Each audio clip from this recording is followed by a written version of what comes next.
Hola a todos. Hoy vamos a desglosar uno de los conceptos más transformadores y cruciales del derecho mexicano en los últimos años, el control de convencionalidad. Quizá hayan escuchado de él, pero ¿saben realmente qué significa y por qué nos afecta a todos? En 2011, nuestra Constitución tuvo una reforma monumental que puso a los derechos humanos en el centro del todo el sistema legal. Esta reforma no solo le dio más peso a los tratados internacionales que México ha firmado, sino que también nos impuso a todos, especialmente a los jueces, una nueva obligación. ¿Qué es exactamente este control y quién debe aplicarlo? Quédense conmigo porque en los próximos minutos lo vamos a descubrir. Para empezar, ¿qué es el control de convencionalidad? Imaginémoslo como un filtro de calidad. Es el proceso mediante el cual los jueces y tribunales se aseguran de que las leyes y actos de autoridad dentro de México sean compatibles con los tratados internacionales de derechos humanos que nuestro país ha ratificado, especialmente con la Convención Americana sobre Derechos Humanos. Su objetivo es muy claro, en evitar que las normas internas anulen o le resten fuerza a los derechos que sus tratados nos garantizan. Este concepto no nació en México, sino que fue desarrollado por la Corte Interamericana de Derechos Humanos allá por el año 2006, en el famoso caso Almocid Arellano contra Chile. En esa sentencia, la Corte Interamericana dijo algo fundamental a los jueces de cada país: que han aceptado la Convención Americana, son parte del Estado y por lo tanto tienen la obligación de ejercer este control.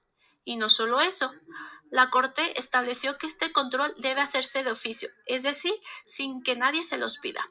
Además, los jueces no solo deben mirar el texto del tratado, sino que también, como la propia Corte Interamericana lo ha interpretado a lo largo de los años, porque ella es la intérprete oficial y última de la Convención.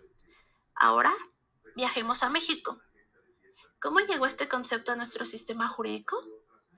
Fue gracias a dos eventos claves que ocurrieron casi al mismo tiempo. El primero, como ya mencionamos, fue la histórica reforma constitucional en materia de derechos humanos del 10 de junio de 2011. Esta reforma modificó el artículo 1 de nuestra Constitución y estableció con todas sus letras que todas las autoridades, sin excepción en el ámbito de sus competencias, tienen la obligación de promover, respetar, proteger y garantizar los derechos humanos, siguiendo principios como la universalidad y la progresividad.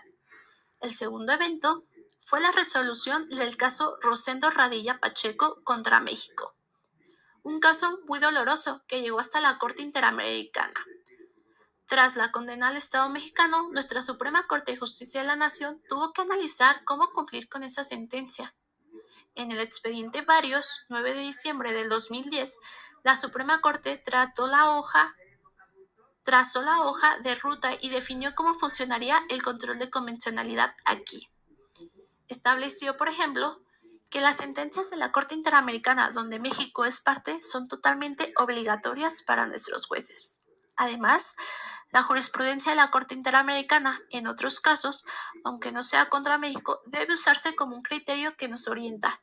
Y sobre todo, esa interpretación beneficia más a la persona, aplicando el famoso principio pro persona. Y algo muy importante que surgió del caso Radilla fue una restricción clave en el fuero militar. Ya no puede, bajo ninguna circunstancia, investigar o juzgar casos donde se violen derechos humanos de civiles. Entonces, ¿quién y cómo se ejerce este control en la práctica? La respuesta es que todos los jueces del Estado mexicano, desde un juez local en un municipio pequeño hasta los ministros de la Suprema Corte de Justicia de la Nación, tienen esta obligación. A esto se le llama un modelo de control difuso. Para hacerlo, los jueces utilizan lo que se conoce como el parámetro de control de regular constitucional, que es como una caja de herramientas. Dentro de esta caja están primero todos los derechos humanos que reconoce nuestra Constitución. Segundo, todos los derechos humanos que están en los tratados internacionales que México ha firmado. Y tercero, toda la jurisprudencia de la Corte Interamericana, tanto la que es obligatoria como la que sirve de guía. Con estas herramientas, la Suprema Corte estableció un método de 3 pasos que los jueces deben seguir para asegurar siempre la protección más amplia a la persona. El primer paso es la interpretación conforme en sentido amplio. Esto significa que el juez debe leer e interpretar todo el ordenamiento jurídico, todas las leyes a la luz de los derechos humanos, buscando siempre la interpretación que más beneficie a la gente.